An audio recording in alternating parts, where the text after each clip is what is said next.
Пускай ты выпита другим, но мне осталось. Мне осталось твоих волос стеклянный дым и глаз осенняя усталость. О, возраст осени, он мне дороже юности и лета. Ты стала нравиться вдвойне воображению поэта.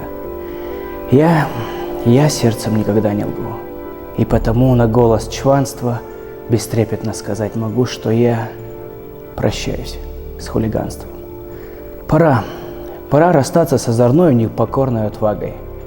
Уж сердце напилось иной, кровь отрезляющую брагой.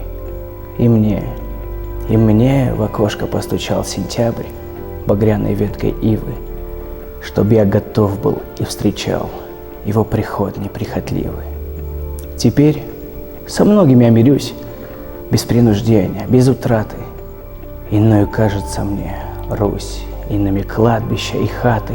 Прозрачно я смотрю вокруг и вижу там ли, здесь ли, где-то ли, что ты одна, сестра и друг, могла быть спутницей поэта, что я одной тебе помог, воспитываясь в постоянстве, пропеть о сумерках дорог и уходящем хулиганстве.